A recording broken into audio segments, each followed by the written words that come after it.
Il existe un riz qui est cultivé en Afrique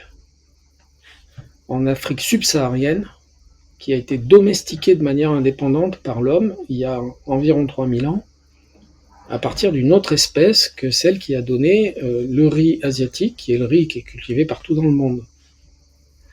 Eh bien, cette espèce est incroyablement intéressante parce qu'elle permet d'envisager de cultiver du riz asiatique dans des conditions différentes, notamment de résistance à la chaleur, enfin, notamment des conditions de chaleur extrême nocturne et diurne. D'autre part, c'est une espèce qui contient un certain nombre de gènes de résistance à des nématodes, qui sont des tout petits vers du sol et qui attaquent les racines. Et puis, toute une autre série de caractères extrêmement intéressants. Par elle-même, elle n'est pas très intéressante d'un point de vue de l'agriculture, parce elle produit très très peu.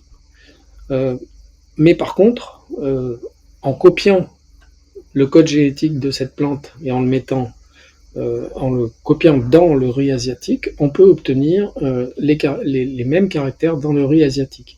Alors on peut le faire simplement en croisant les deux, mais il existe, c'est pas pour rien que ce sont deux espèces différentes. Vous savez que la définition de deux espèces, c'est qu'en général elles sont séparées par une barrière de fertilité entre les deux, c'est-à-dire que les hybrides de cette espèce sont stériles.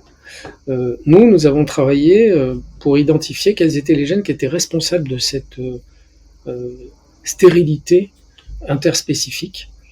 Et avec des collègues chinois et japonais, nous avons réussi à identifier les gènes responsables.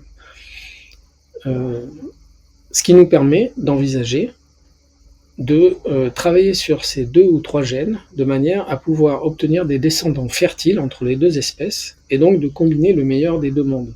On peut le faire, mais ça demande toute une série de ce qu'on appelle des rétrocroisements, et ça prend 10 à 12 ans pour arriver à faire vraiment des variétés très très intéressantes. Voilà. Alors que là, on peut l'envisager de le faire en 1 an, 2 ans.